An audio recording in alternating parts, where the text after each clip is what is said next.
മഹാപരിശുദ്ധനും തേജോമയനുമായ നമ്മുടെ കർത്താവും രക്ഷിതാവുമായ യേശു ക്രിസ്തുവിന്റെ അതിപരിശുദ്ധമായ നാമം വാഴ്ത്തപ്പെടുമാറാകട്ടെ. കർത്തൃദിന ധ്യാന ചിന്തയിലേക്ക് സ്വാഗതം. നമ്മുടെ കർത്താവായ യേശു ക്രിസ്തുവിനെ നാം എത്ര ഭയഭക്തിയോടുകൂടെ അവന്റെ അടുക്കൽ വന്ന് ആരാധിക്കേണ്ടതുണ്ട് എന്ന് എൻ്റെ ഹൃദയത്തിൽ ചിന്തിച്ചപ്പോൾ നമുക്കൊന്നിച്ച് ധ്യാനിക്കുവാനായി എനിക്ക് പ്രേരണ ലഭിച്ച ഒരു വേദഭാഗം ഞാൻ വായിക്കുന്നു. സങ്കീർത്തനം 5:7 ഞാനോ നിന്റെ കൃപയുടെ ബഹുത്വത്താൽ നിന്റെ ആലയത്തിലേക്ക് ചെന്ന് നിന്റെ വിശുദ്ധ മന്ദിരത്തിന് നേരെ നിന്നിലുള്ള ഭക്തിയോടെ ആരാധിക്കും. നിന്നിലുള്ള ഭക്തിയോടെ ഞാൻ നിന്റെ വിശുദ്ധ മന്ദിരത്തിനു നേരെ ആരാധിക്കും എന്ന് സങ്കീർത്തനക്കാരനായ ദാവീദ് പറയുമ്പോൾ, അന്നത്തെ കാലത്ത് വിശുദ്ധ മന്ദിരം എന്നറിയപ്പെട്ടിരുന്നത് സമാഗമന കൂടാരമായിരുന്നു. സമാഗമന കൂടാരത്തിന്റെ അടുക്കലേക്ക് ചെന്ന് വിശുദ്ധ മന്ദിരത്തിന് നേരെ ദൈവത്തിന്റെ ആലയത്തിൽ ദൈവത്തെ ആരാധിക്കുന്ന ദൈവദാസൻ കർത്താവായ യേശു ക്രിസ്തുവിനെ എങ്ങനെ കണ്ടിരിക്കും? ദൈവത്തിന്റെ മഹത്വം എങ്ങനെ കണ്ടിരിക്കും? ദൈവത്തെ ഭക്തിയോടെ ആരാധിക്കുവാൻ തൻ്റെ ഹൃദയത്തെ നിറച്ച ചിന്ത എന്തായിരിക്കും എന്നുള്ളതാണ് നമ്മുടെ കർത്താവിനെ ആരാധിക്കുവാൻ എനിക്ക് പ്രേരണ നൽകിയ ഒരു ചിന്ത. സങ്കീർത്തനക്കാരൻ പറയുകയാണ്, ഞാനോ നിന്റെ ആലയത്തിലേക്ക് ചെന്ന് നിന്റെ വിശുദ്ധ മന്ദിരത്തിന് നേരെ നിന്നിലുള്ള ഭക്തിയോടെ നിന്നെ ആരാധിക്കും. അന്ന് സമാഗമന കൂടാരം എന്ന് പറയുന്നത് എ ലാർജ് ടെന്റ്, അല്ലെങ്കിൽ ഒരു വലിയ കൂടാരമായിട്ട് അതിനെ അടിച്ചിരുന്നു. അത് ഏകദേശം 45 അടി നീളവും 15 അടി വീതിയും 15 അടി ഉയരവുമുള്ള ഒരു കൂടാരമായിരുന്നു. അതിന് വിശുദ്ധ സ്ഥലവും അതിവിശുദ്ധ സ്ഥലവും എന്ന് രണ്ടായിട്ട് ഈ കൂടാരത്തെ തിരിച്ചിരുന്നു. എന്നാൽ സമാഗമന കൂടാരം മൊത്തത്തിൽ നമ്മൾ നോക്കുമ്പോൾ ഈ കൂടാരം ഒരു പ്രാകാരത്തിനുള്ളിലാണ് നിൽക്കുന്നത്. അതുകൊണ്ട് ഈ പ്രാകാരത്തിന് ഏകദേശം 150 അടി നീളവും 75 അടി വീതിയും 7.5 അടി ഉയരവും ഉണ്ടായിരുന്നു. എന്ന് പറഞ്ഞാൽ 75 അടി വീതിയും 150 അടി നീളവുമുള്ള ഒരു തുറസായ സ്ഥലത്ത് ലിനൻ തുണി കൊണ്ട് നീളത്തിൽ കവറിങ് ചെയ്തു വെച്ചിരിക്കുകയാണ്. അതിന് വിശാലമായ ഒരു വാതിലുണ്ട്. അത് കിഴക്ക് നിന്ന് പടിഞ്ഞാറോട്ടാണ് പ്രവേശനം. അപ്പോൾ 7.5 അടി ഉയരത്തിൽ ഒരു ലിനൻ തുണി കൊണ്ട് ഇങ്ങനെ 180 അടി നീളവും 75 അടി വീതിയുമായി കിടക്കുന്ന ആ സ്ഥലത്ത് ഒന്ന് ഇങ്ങനെ വേലി പോലെ കെട്ടി നിർത്തിയിരിക്കുന്നത് എന്ന് പറയാവുന്ന ആ സ്ഥലം, 150 അടി നീളവും 75 അടി വീതിയുമുള്ള ഈ സ്ഥലം 7.5 അടി പൊക്കത്തിൽ തുണി കൊണ്ട് മറച്ചിരിക്കുകയാണ്. അതുകൊണ്ട് ആ വിശാലമായ വാതിലിലൂടെ കിഴക്ക് നിന്ന് പടിഞ്ഞാറോട്ട് നമ്മൾ പ്രവേശിക്കുമ്പോൾ അവിടെ 45 അടി നീളവും അതുപോലെ 15 അടി വീതിയും 15 അടി ഉയരവുമുള്ള സമാഗമന കൂടാരം നിൽക്കുകയാണ്. ആ കൂടാരത്തിൽ വിശുദ്ധ സ്ഥലവും അതിവിശുദ്ധ സ്ഥലവുമുണ്ട്. എന്നാൽ ആദ്യം നമ്മൾ പ്രവേശിക്കുന്ന ആ വാതിൽ, അവിടെ നിന്ന് മുമ്പോട്ട് ചെല്ലുമ്പോൾ ആദ്യമായിട്ട് അവിടെ കാണുവാൻ കഴിയുന്നത് ഒരു താമ്ര യാഗപീഠമാണ്. ആ താമ്ര യാഗപീഠം എ ബ്രേസൺ അൾട്ടർ, ബ്രോൺസ് കൊണ്ട്, താമ്രം കൊണ്ടുണ്ടാക്കിയിട്ടുള്ള ഒരു യാഗപീഠമാണ്. അത് കതിരമരം കൊണ്ടുണ്ടാക്കി താമ്രം കൊണ്ട് പൊതിഞ്ഞ് വെച്ചിരിക്കുന്ന ഈ യാഗപീഠത്തിലേക്ക് നമ്മൾ നോക്കിയാൽ നമുക്ക് കാണുവാൻ കഴിയുന്നത് അവിടെ കത്തിക്കൊണ്ടിരിക്കുന്ന യാഗമൃഗത്തിന്റെ മാംസമാണ്. ആ യാഗപീഠം നമ്മളോട് വളരെ വ്യക്തമായി സംസാരിക്കുന്നത് നമ്മുടെ യാഗമായി തീർന്ന കർത്താവായ യേശു ക്രിസ്തുവാണ്. അതുകൊണ്ട് സങ്കീർത്തനക്കാരൻ നിങ്കലുള്ള ഭക്തിയോടെ നിന്നെ ആരാധിക്കും എന്ന് പറയുമ്പോൾ ആ യാഗപീഠം നമ്മളോട് പറയുകയാണ്, ക്രൈസ്റ്റ് ഈസ് അവർ സാക്രിഫൈസ്. അതെ, യാഗമൃഗം, ആ യാഗവസ്തു ആ യാഗപീഠത്തിങ്കൽ കത്തി എരിയുമ്പോൾ നമ്മുടെ കർത്താവായ യേശു ക്രിസ്തു ദൈവ കോപത്തിൽ നമുക്ക് വേണ്ടി വെന്തെരിഞ്ഞ, ദൈവ കോപത്തീയിൽ കത്തിയെരിയുന്ന നമ്മുടെ യാഗമൃഗമായ ക്രിസ്തുവിനെ നമുക്ക് അവിടെ കാണുവാൻ കഴിയും. ആ യാഗമൃഗത്തിന്റെ, ആ യാഗവസ്തുവിന്റെ ആ രക്തം പാപത്തിന് മോചനം വരുത്തി നമുക്ക് വിടുതൽ നൽകിയ വലിയ ചിന്ത കൊണ്ട് നാം നിറയുകയാണ്. അപ്പോൾ യാഗപീഠത്തിൽ കത്തിക്കൊണ്ടിരിക്കുന്ന ആ യാഗമൃഗത്തിന്റെ മാംസം വളരെ വ്യക്തമായി ദൈവത്തിന്റെ സന്നിധിയിൽ നാം അടുത്തു വരുമ്പോൾ നമ്മളോട് ഓർമ്മിപ്പിക്കുകയാണ്, നമ്മുടെ പാപത്തിന്റെ പരിഹാരത്തിനു വേണ്ടി യാഗമായി തീർന്ന ദൈവ കുഞ്ഞാടായ കർത്താവായ യേശുക്രിസ്തുവിനെ. അതുകൊണ്ട് യാഗപീഠം നമ്മളോട് പറയുന്നു, യേശുക്രിസ്തു നമ്മുടെ പാപത്തിന്റെ പരിഹാരത്തിനു വേണ്ടി ദൈവകോപത്തീയിൽ വെന്തിരിഞ്ഞു നമുക്ക് സ്വാതന്ത്ര്യം വരുത്തി. നമ്മുടെ പാപയാഗത്തിനു വേണ്ടി യാഗമൃഗമായി തീർന്ന നമ്മുടെ കർത്താവായ യേശുക്രിസ്തു, ക്രിസ്തു നമ്മുടെ യാഗം എന്നുള്ള വലിയ ചിന്ത നമുക്ക് നൽകുന്നു. അത് കഴിഞ്ഞ് ആ പ്രാകാരത്തിൽ കാണുന്ന മറ്റൊന്നാണ് താമ്രത്തൊട്ടി. ഈ പ്രാകാരത്തിലേക്ക് കടന്നു വന്ന പുരോഹിതന്റെ പാദത്തിൽ പൊടിമണല് പറ്റിയിട്ടുണ്ട്. അദ്ദേഹത്തിന്റെ കാലുകളിൽ ആ പൊടി പറ്റിയിരിക്കുന്നത് കഴുകിക്കളയേണ്ടതായിട്ടുണ്ട്. കാരണം ഇനി മുമ്പോട്ട് പോകേണ്ടത് വിശുദ്ധ സ്ഥലത്തിലേക്കാണ്, സമാഗമന കൂടാരത്തിനുള്ളിലേക്കാണ്. അതുകൊണ്ട് അവിടെ ഒരു താമ്രത്തൊട്ടിയുണ്ട്. ഈ താമ്രത്തൊട്ടി അവിടെ അനേക സ്ത്രീരത്നങ്ങളുടെ ആ ദർപ്പണം കൊണ്ട് ഉണ്ടാക്കിയ ഒന്നാണ്. അവിടെ നാം ചെല്ലുമ്പോൾ ആ താമ്രത്തൊട്ടിയുടെ വശങ്ങളിൽ നമ്മുടെ കാലുകൾ കാണുവാൻ കഴിയും. കാല് അവിടെ വെച്ച് കഴുകുവാനും കഴിയും. ആ കാല് ശുദ്ധീകരിക്കുവാനായിട്ട് താമ്രത്തൊട്ടിയിൽ വെള്ളമുണ്ട്. ക്രൈസ്റ്റ് അവർ സാങ്ക്ടിഫയർ, യേശുക്രിസ്തു നമ്മുടെ വിശുദ്ധിയാണ്, നമ്മളെ വിശുദ്ധീകരിക്കുന്നവൻ കർത്താവാണ് എന്ന് വളരെ വ്യക്തമായി സംസാരിച്ചുകൊണ്ട് താമ്രത്തൊട്ടി അവിടെയുണ്ട്. ആ താമ്രത്തൊട്ടിയിലെ വെള്ളം നമ്മുടെ കാലുകൾ കഴുകി ശുദ്ധീകരിപ്പാൻ ഉപയോഗിക്കുവാൻ കഴിയും. ദൈവത്തിന്റെ സന്നിധിയോട് അടുത്തു വരുവാൻ, സമാഗമന കൂടാരത്തോട് അടുത്തു വരുവാൻ, ദൈവത്തിങ്കലുള്ള ഭക്തിയോടെ ദൈവത്തെ ആരാധിക്കുവാൻ ഏതൊരു ഭക്തനും ഒരു ദൈവ പൈതലിനും കഴിയുന്നത് ഈ താമ്രത്തൊട്ടിയിലെ വെള്ളത്താലുള്ള ശുദ്ധീകരണം മൂലമാണ്. അതെ, ആ ശുദ്ധീകരണം പ്രാപിച്ച ആളിന് സമാഗമന കൂടാരത്തിന്റെ ഉള്ളിലേക്ക് കടക്കുവാൻ കഴിയും. സമാഗമന കൂടാരത്തെ രണ്ടായിട്ടാണ് തിരിച്ചിരിക്കുന്നത്. അത് വിശുദ്ധ സ്ഥലമെന്നും അതിവിശുദ്ധ സ്ഥലമെന്നുമാണ്. കിഴക്കുനിന്ന് പടിഞ്ഞാറോട്ടാണ് അതിലേക്കുള്ള പ്രവേശനം. അങ്ങനെ നാം അതിലേക്ക് കയറുമ്പോൾ നമുക്ക് ആദ്യം വലത്തുവശത്തായിട്ട് നാം നമ്മുടെ വലത്തു കൈകൊണ്ട് ആഹാരം കഴിക്കുന്നത് പോലെ ആ വലതുവശത്തേക്ക് നോക്കിയാൽ അവിടെ ഒരു മേശയുണ്ട്. അതിനെ നാം വിളിക്കുന്നത് കാഴ്ചയപ്പത്തിന്റെ മേശ എന്നാണ്, ടേബിൾ ഓഫ് ഷൂബ്രെഡ്. ആ കാഴ്ചയപ്പത്തിന്റെ മേശയിൽ എപ്പോഴും 12 ഗോത്രങ്ങളെയും പ്രതിനിധീകരിച്ചുകൊണ്ട് 12 കാഴ്ചയപ്പങ്ങൾ അവിടെ വെച്ചിട്ടുണ്ട്. ആ അപ്പം വളരെ വ്യക്തമായിട്ട് പറയുകയാണ്, ക്രൈസ്റ്റ് ഈസ് അവർ ഫുഡ്, ക്രിസ്തു നമ്മുടെ ആഹാരമാണ് എന്ന് പറഞ്ഞാൽ കർത്താവാണ് ദൈവത്തിന്റെ ഭക്തന്മാർക്ക് ആഹാരം നൽകുന്നവൻ. ദൈവത്തിന്റെ ആലയത്തിൽ എന്നും ആഹാരമുള്ളതുപോലെ ഭക്തന് എന്നും ദൈവം ആഹാരമായിട്ടിരിക്കുന്നു. കർത്താവാണ് നമ്മുടെ ആഹാരം. അതെ, നമ്മുടെ കർത്താവായ യേശുക്രിസ്തു പറഞ്ഞു, സ്വർഗത്തിൽ നിന്ന് ഇറങ്ങി വന്ന മന്ന ഞാനാകുന്നു. കർത്താവ് നമുക്ക് ജീവൻ നൽകുന്ന അപ്പമാണ്. അപ്പോൾ ആ കാഴ്ചയപ്പത്തിന്റെ മേശ, വലത്തുഭാഗത്ത് കാണുന്ന കാഴ്ചയപ്പത്തിന്റെ മേശ, എപ്പോഴും ദൈവത്തിന്റെ സന്നിധിയിൽ ആ മേശയിൽ അപ്പമുണ്ട്. അതുകൊണ്ട് ദൈവത്തിന്റെ മക്കൾക്ക് ദൈവത്തിന്റെ സന്നിധിയിൽ ഒരു വലിയ പ്രൊവിഷൻ ഉണ്ട്, അവനുമായിട്ട് കൂട്ടായ്മയുണ്ട്. അവൻ കരുതുന്ന ദൈവമാണ്, നമ്മുടെ ആഹാരം നൽകുന്നത് നമ്മുടെ ദൈവമാണ്, അവൻ നമുക്ക് ആഹാരമാണ് എന്നുള്ള വലിയ വാർത്തയാണ് അത് നമുക്ക് കാണിച്ചു തരുന്നത്.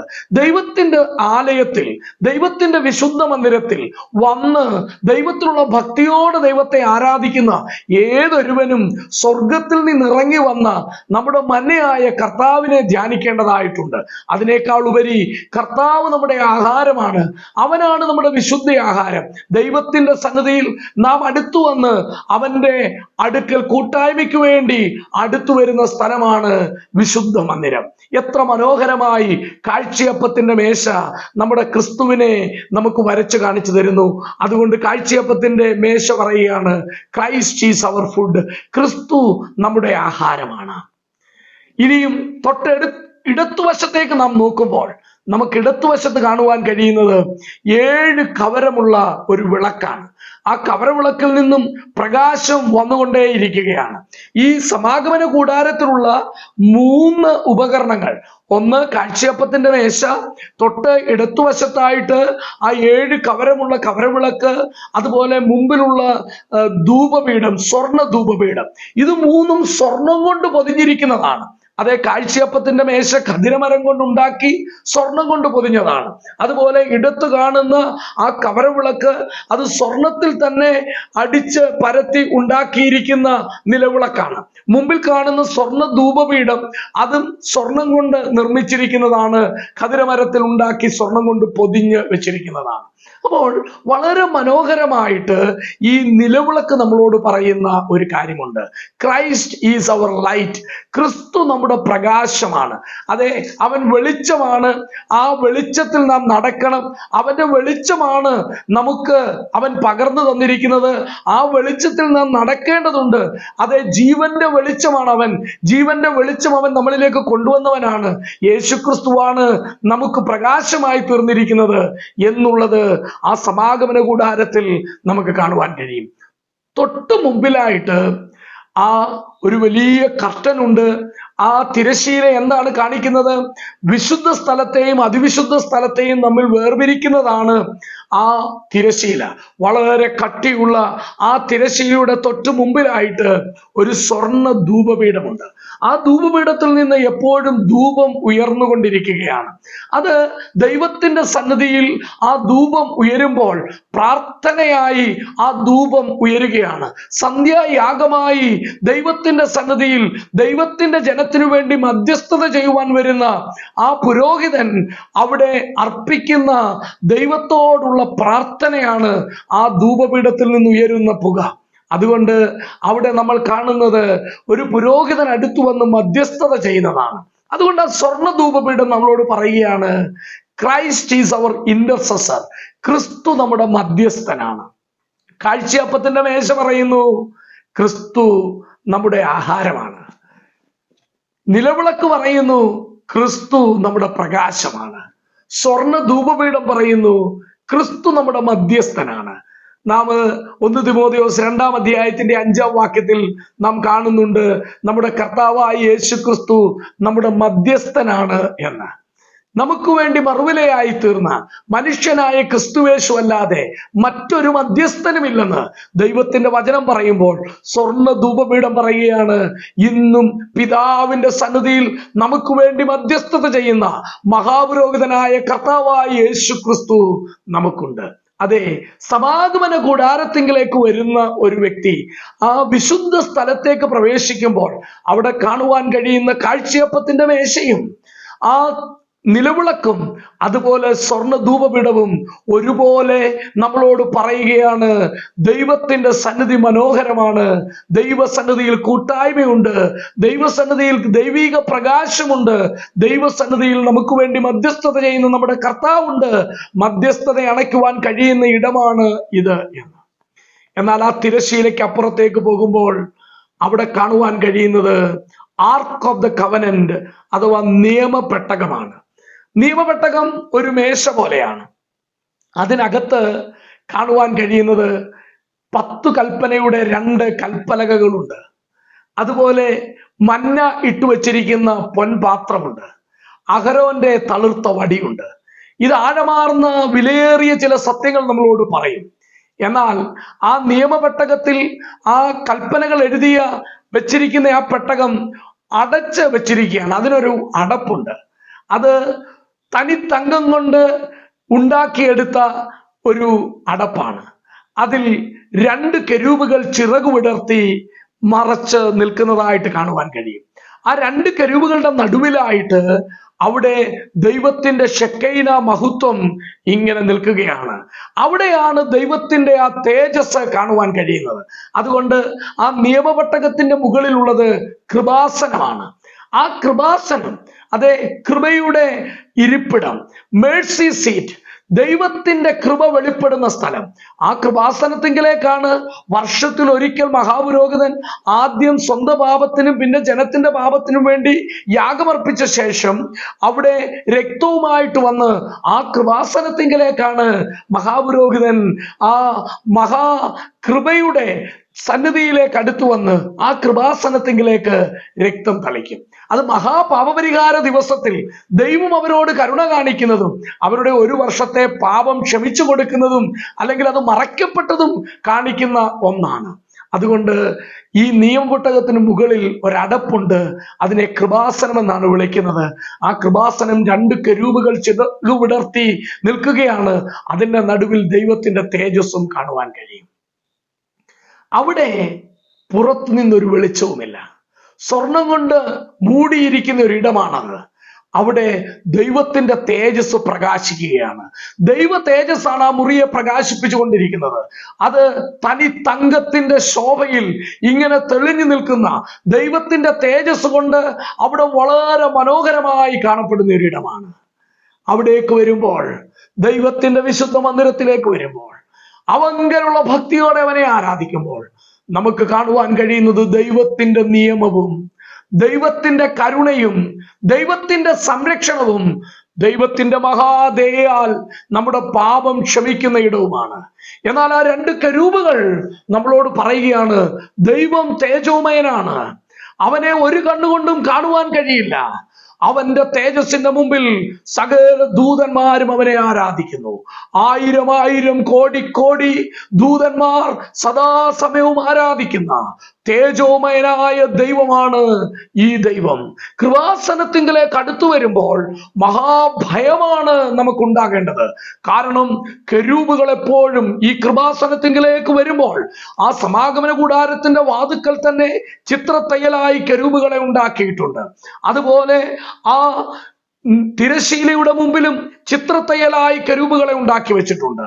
അത് കഴിഞ്ഞ് ആ സമാഗമന കൂടാരത്തിന്റെ ഉള്ളിൽ ആ ഏറ്റവും അതിപരിശുദ്ധമായ സ്ഥലത്തേക്ക് വരുമ്പോൾ സ്വർണം കൊണ്ടുണ്ടാക്കിയ 2 കെരൂബുകളുണ്ട്. അവയുടെ മധ്യത്തിലാണ് തേജോമയനായ ദൈവത്തിന്റെ തേജസ് വസിക്കുന്നത്. അതുകൊണ്ട് കെരൂബുകൾ നമ്മളോട് പറയുകയാണ്, ദൈവം ഭയപ്പെടുവാൻ യോഗ്യനാണ്. പാപികൾക്ക് അടുത്തു വരുവാൻ കഴിയില്ല. പാപികൾ അടുത്തു വന്നാൽ ഭസ്മമായി തീരും. അതുകൊണ്ട് പരിശുദ്ധനായ ദൈവത്തിന്റെ സന്നിധിയിലേക്ക് മഹാഭയത്തോടും വിറയലോടും കൂടെ അടുത്തു വരിക. കെരൂബുകൾ പോലും അവനെ ആരാധിക്കുന്നത് മഹാഭയത്തോടുകൂടെയാണ്. യെശയ്യാ പ്രവാചകന്റെ പുസ്തകം 6-ാം അധ്യായത്തിൽ സറാബുകൾ അവനെ ആരാധിക്കുന്ന, അവന്റെ സന്നിധിയിൽ നിൽക്കുന്ന ഒരു കാഴ്ച നാം കാണുന്നുണ്ട്.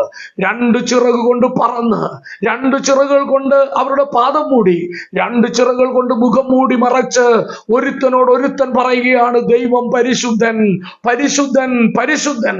അതെ, ദൈവത്തിന്റെ കൃപാസനത്തിലേക്ക് അടുത്തു വരുമ്പോൾ ഒരു ദൈവ പൈതൽ അവങ്കലുള്ള ഭക്തിയോടെ അവനെ ആരാധിക്കുന്നത് ആ കെരൂബുകളെ കാണുമ്പോൾ ഭയം കൊണ്ട് നിറയുകയാണ്. കെരൂബുകൾ പറയുന്നത് ദൈവം പരിശുദ്ധനാണ്. ദൈവത്തിന്റെ സന്നിധി മഹാപരിശുദ്ധിയുള്ള സ്ഥലമാണ്. ഇന്നും നാം നമ്മുടെ കർത്താവിനെ ആരാധിക്കുവാൻ അവന്റെ സന്നിധിയിലേക്ക് അടുത്തു വന്നിരിക്കുകയാണ്. നമ്മുടെ ദൈവം ഭയപ്പെടുവാൻ യോഗ്യനാണ്. നാം എബ്രായ ലേഖനം 4-ാം അധ്യായത്തിന്റെ 16-ാം വാക്യത്തിൽ നാം കാണുന്നത് നാം കൃപാസനത്തോട് അടുത്തു ചെല്ലുക എന്നാണ്. അതുകൊണ്ട് നാം ധൈര്യത്തോടെ കൃപാസനത്തോട് അടുത്ത് ചെല്ലുക. ഒരിക്കൽ മഹാപുരോഹിതനും പുരോഹിതന്മാരും ഒക്കെ എത്ര ഭയപ്പെട്ടു സമാഗമന കൂടാരത്തിലേക്ക് വരുവാൻ. അതേ, അതിപരിശുദ്ധ സ്ഥലത്തേക്ക് വർഷത്തിൽ ഒരിക്കൽ പ്രവേശിക്കുവാൻ മഹാപുരോഹിതൻ എത്ര ഭയത്തോടും വിറയലോടും കൂടെയാണ് വന്നത്. എന്നാൽ ഇന്ന് നാം ധൈര്യത്തോടെ അവനോടുള്ള സ്നേഹത്തിൽ അവന്റെ പക്കൽ നിന്ന് കൃപ ലഭിക്കുവാൻ, കരുണ ലഭിക്കുവാനായിട്ട് കൃപാസനത്തോട് അടുത്തു വരികയാണ്. ഈ സമാഗമന കൂടാരത്തിങ്കിലേക്ക് വരുന്ന ഒരു ദൈവ പൈതലിന് പറയുവാൻ കഴിയും, ഞാനോ നിന്റെ ആലയത്തിലേക്ക് ചെന്ന് നിന്റെ വിശുദ്ധ മന്ദിരത്തിന് നേരെ നിന്നിലുള്ള ഭക്തിയോടെ നിന്നെ ആരാധിക്കും. യാഗപീഠം പറയുകയാണ്, ക്രിസ്തു എനിക്ക് വേണ്ടി യാഗമായി തീർന്നു. സമാഗമന കൂടാരത്തിങ്കൽ രണ്ടാമതായിട്ട് നമുക്ക് കാണുവാൻ കഴിയുന്ന ആ താമ്രത്തൊട്ടി പറയുകയാണ്, യേശു ക്രിസ്തു എന്റെ വിശുദ്ധിയാണ്. അവൻ എന്റെ പാപത്തെ പരിഹരിച്ചു, എന്നെ വിശുദ്ധനാക്കി തീർത്തു എന്നെ പരിശുദ്ധനാക്കി തീർത്തു, എന്നെ ദൈവമൈതനാക്കി തീർത്തു. അവന്റെ രക്തം എന്റെ പാപം കഴുകി എന്നെ ശുദ്ധീകരിച്ച് ദൈവമകനാക്കി ദൈവസന്നിധിയിലേക്ക് കൊണ്ടുവന്നു. സമാഗമന കൂടാരത്തിലേക്ക് പ്രവേശിച്ചു കഴിയുമ്പോൾ ആ കാഴ്ചയപ്പത്തിന്റെ മേശ പറയുകയാണ്, ദൈവം നമുക്ക് വേണ്ടി കരുതുന്നവനാണ്. അവന്റെ സന്നിധിയിൽ നമുക്കെന്നും ധാരാളമായിട്ടുണ്ട്. അവൻ നമ്മുടെ ഭക്ഷണമാണ്. അവൻ നമുക്ക് വേണ്ടി കരുതുന്നവനാണ്. അവന്റെ സന്നിധിയിൽ കൂട്ടായ്മയുണ്ട്. അവനോട് നമുക്ക് കൂട്ടായ്മ ആചരിക്കുവാൻ കഴിയുമെന്നുള്ള വലിയ ചിന്ത തരികയാണ്.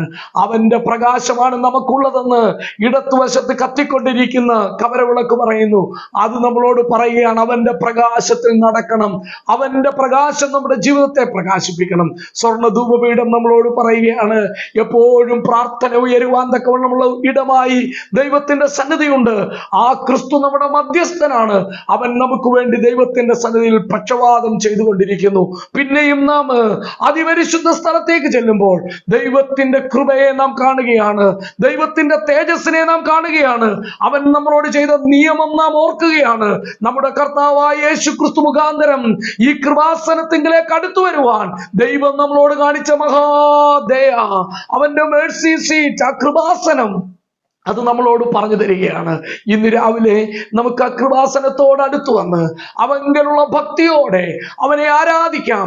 ആ കൃപാസനത്തിങ്കൽ കാണുന്ന കരൂപുകൾ ആ ദൈവത്തിന്റെ സന്നിധിയിൽ മുട്ടുമടക്കി മഹാഭയത്തോടെ അവന്റെ സന്നിധിയിലായിരിക്കുന്നത് പോലെ നമുക്ക് മുട്ടുമടക്കാം. തേജോമയന്മാരായ ഈ കരൂപുകൾ, ഈ ദൂതന്മാരൊക്കെ അവനെ ആരാധിക്കുന്നെങ്കിൽ മണ്ണുകൊണ്ട് നിർമ്മിക്കപ്പെട്ട കേവലം മനുഷ്യരായ നമ്മുടെ മേൽ ദൈവം തന്നെ പരിശുദ്ധാത്മാവിനെ തന്ന് അവനെ ആരാധിക്കുവാൻ പ്രാപ്തരാക്കിയതുകൊണ്ട്, യേശു ക്രിസ്തുവിന്റെ രക്തത്താൽ നമ്മളെ ശുദ്ധീകരിച്ച് രാജകീയ പുരോഹിത വർഗവും വിശുദ്ധ വംശവുമാക്കിയത് കൊണ്ട്, അവൻ നമ്മെ തിരഞ്ഞെടുത്ത് അവന്റെ മക്കളും അവകാശികളുമാക്കിയത് കൊണ്ട്, ക്രിസ്തുയേശു മുഖാന്തരം നമുക്ക് അവനെ ആരാധിക്കാം. അവങ്കലുള്ള ഭക്തിയോടെ, അവനോടുള്ള സ്നേഹത്തിൽ, അവനോടുള്ള ബഹുമാനത്തിൽ നമുക്ക് തേജോമയനായ ദൈവത്തിന്റെ സന്നിധിയിൽ നമ്മുടെ കർത്താവായ യേശു ക്രിസ്തു മുഖാന്തരം നമ്മുടെ സ്തുതി സ്തോത്ര യാഗങ്ങൾ അർപ്പിക്കാം. നമുക്കൊരു വാക്ക് സ്തോത്രം ചെയ്യാം.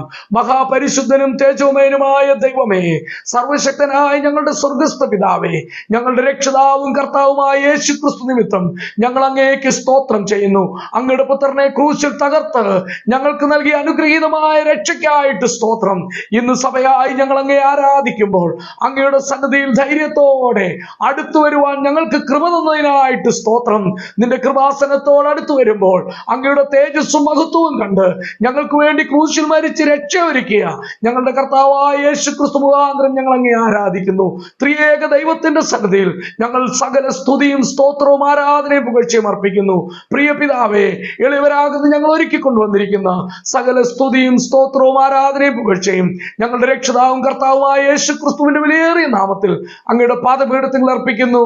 ദയവുണ്ടായി സ്വീകരിക്കുമാറാകണമേ. ആമേൻ.